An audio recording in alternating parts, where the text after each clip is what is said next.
Baik, saya kira kalau penerimaan manfaat itu tentu pertama orang yang tidak mampu ya. Seperti apa yang disampaikan oleh Sayyidina Umar itu di hadis tadi itu lanjutannya kan uh, Umar itu menyedekahkan kepada fakir miskin, kepada kerabat, kepada ibnu sabil, orang dalam perjalanan, misalnya kehabisan bekal, kemudian kepada keluarga, terus kemudian juga boleh dihidangkan kurma tadi itu untuk tamu. Nah itu kan pelajaran dari hadis itu bahwa memang mauquf alaih ya diantaranya ya seperti itu. Nah, jadi kalau untuk pendidikan tentu beasiswa bagi mahasiswa atau siswa kurang mampu. Untuk kesehatan tentu berobat bagi pasien kurang mampu kan gitu. Untuk orang yang dalam perjalanan bekalnya habis ya nanti mauquf alaihnya itu. Nah itu. Nah cuman bedanya antara wakaf dan zakat itu di situ Mas. Kalau zakat itu kan asnafnya sudah 8 ditentukan oleh Al-Qur'an. Nah, kalau wakaf itu yang menentukan itu wakif. Nah, wakif. Jadi mauquf alaihnya siapa? Ini yang menentukan adalah orang yang berwakaf. Misalnya wakifnya menentukan untuk kesehatan misalnya. Itu nanti akan dipakai untuk kesehatan. Kalau saran saya dan ini sebuah anjuran dari Badan Wakaf Indonesia, kalau wakaf uang sih rata-rata peruntukannya itu umum. Jadi sosial keagamaan gitu aja misalnya. Itu umum. Tapi di dalam peraturan wakaf uang itu kalau orang berwakaf misalnya 100 juta itu boleh menentukan mauquf alaihnya. Peruntukannya apa. Tapi kalau wakafnya cuman wakafnya itu masih di bawah 10 juta itu tidak boleh menentukan mauquf alaihnya. Nanti repot soalnya. Nah, saham saya kira juga gitu. Sahamnya itu kok yang diwakafkan kok besar, nilainya tinggi, boleh menentukan mauquf alaih. Tapi kalau masih lotnya itu masih nilainya kecil ya, saya kira tidak perlu dan nanti nadir yang kerepotan kalau menentukan peruntukannya atau menentukan mauquf alaihnya. Begitu Mas. Baik. Jadi tadi salah satu perbedaan signifikan antara zakat dan wakaf adalah ketika zakat sudah ada asnaf 8 itu Pak ya, ditentukan oleh Al-Qur'an. Ya. Sedangkan ketika kita berbicara wakaf, nanti yang menentukan salah satunya adalah nazir, tapi dalam satu kondisi bisa sesuai dengan preferensi, sesuai preferensi wakif. Ya wakif ya. Ya siap, baik. Selanjutnya Pak, sekarang kita mungkin agak sedikit berbicara tentang ekonomi secara nasional Pak. Kan sering mungkin yang pengen kita angkat tuh bahwa filantropi ini kan ada dampak kepada ekonomi secara nasional. Mungkin menurut Pak Sarmidi bagaimana perkembangan filantropi ini Pak ke depannya dan bagaimana impact-nya atau efek dari filantropi ini ke ekonomi masyarakat Pak? Silakan. Ya, baik. Jadi memang kadang-kadang banyak orang yang tanya, dampaknya zakat wakaf itu apa sih? Kan gitu. Betul. Betul. Nah, mungkin bisa dibalik malah. Bagaimana Indonesia atau umat Islam kalau tidak ada zakat dan wakaf? Kan gitu. Betul, Pak. Dibalik, pertanyaan dibalik. Bagaimana kalau tidak ada zakat dan wakaf? Kan itu.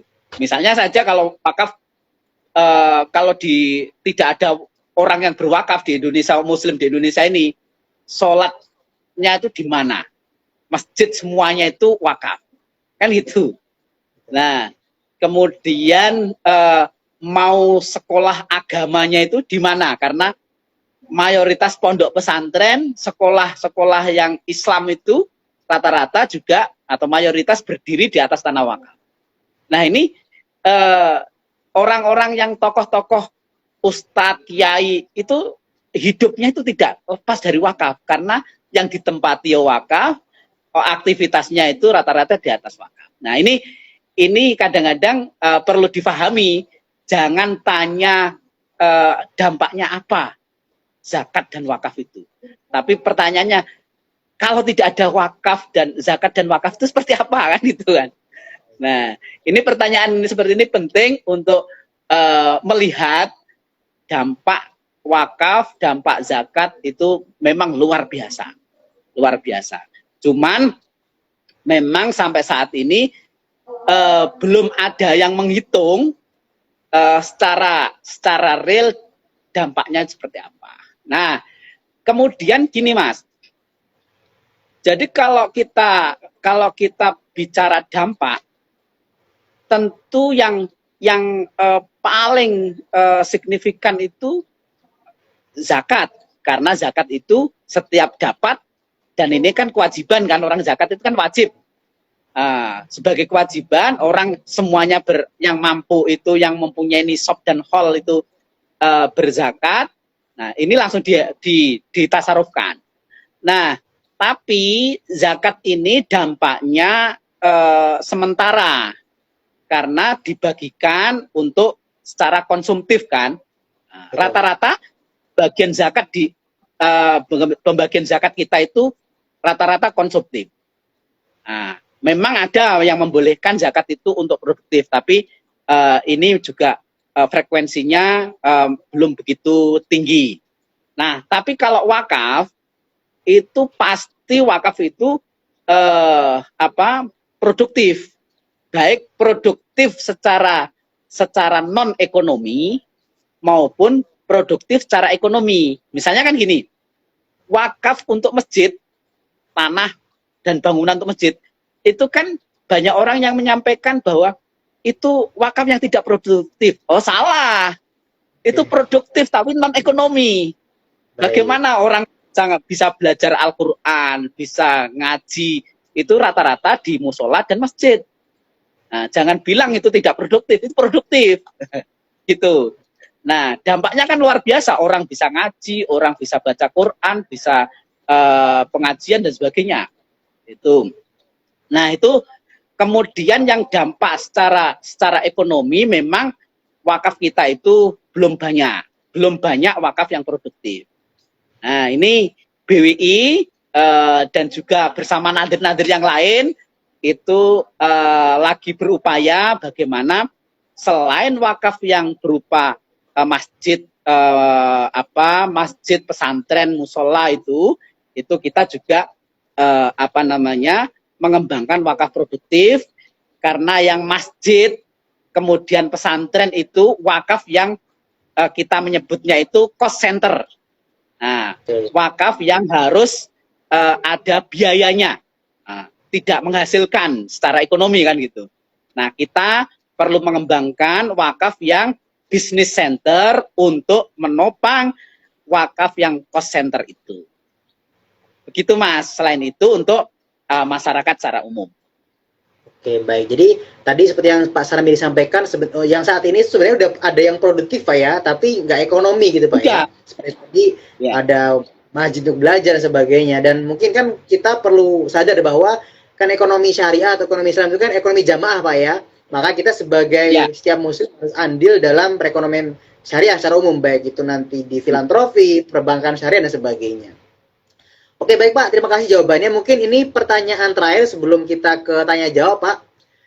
Mungkin bisa dijelaskan Pak, perkembangan mungkin boleh dari BWI berdiri atau bahkan sebelumnya ketika undang-undang dibentuk, bagaimana perkembangan filantropi di Indonesia. Kemudian harapannya apa sih Pak dari Nazir atau dari BWI atau dari Pak Sarmidi untuk filantropi di Indonesia untuk ke depannya Pak? Silakan. Baik. Jadi kalau kita ambil data hasil surveinya orang dari Eropa ya, itu siapa lembaganya lupa saya, itu kan Indonesia itu termasuk masyarakat yang dermawan. Masyarakat yang dermawan. Jadi Indonesia tergolong masyarakatnya dermawan itu yang paling tinggi dibanding negara-negara lain. Nah, karena dermawan itu maka perkembangan filantropi di Indonesia juga tinggi. Baik itu filantropi yang berbasis masyarakat atau ormas, ataupun filantropi yang dikelola oleh lembaga-lembaga yang ada di bawahnya negara. Meskipun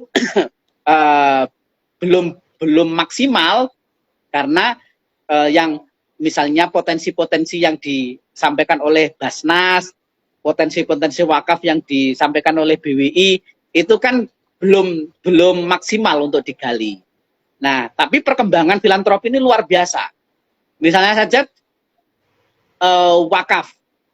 Wakaf itu ketika kita menggulirkan wakaf produktif pada tahun 2005, 2006, 2007, itu kemudian Kementerian Agama memberikan yang namanya dana stimulan wakaf produktif.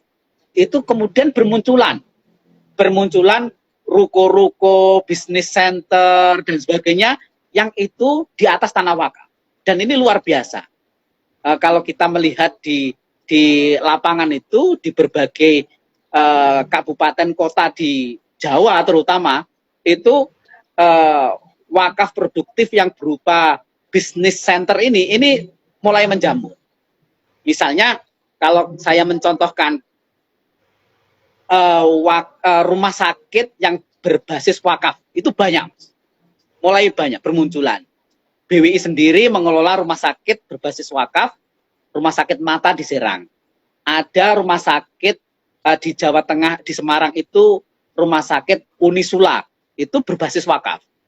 Ada rumah sakit Unisma Malang, itu berbasis wakaf. Nah, ini bermunculan. Bahkan di Semarang itu ada wakaf produktif yang berupa SPBU. Nah, ini jarang ada. Nah, SPBU yang di atas tanah wakaf dikelola secara wakaf oleh nadir. Nah, ini mulai bermunculan, dan nadir-nadir juga mulai bermunculan. Kemudian nadir ini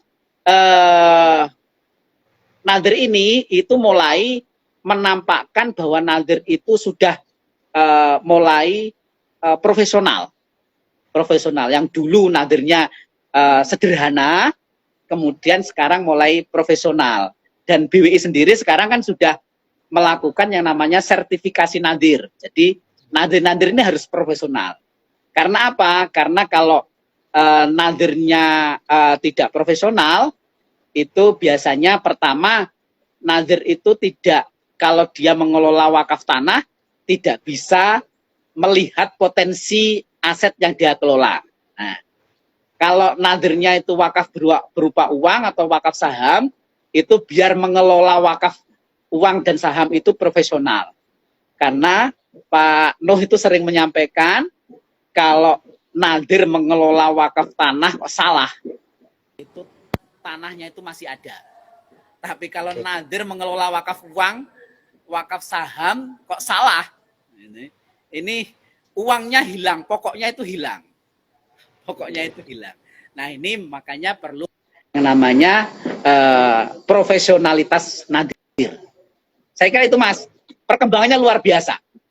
Oke, baik. Dan potensi ke depannya juga pasti akan lebih baik Pak ke depannya, Pak, ya? Pasti luar biasa.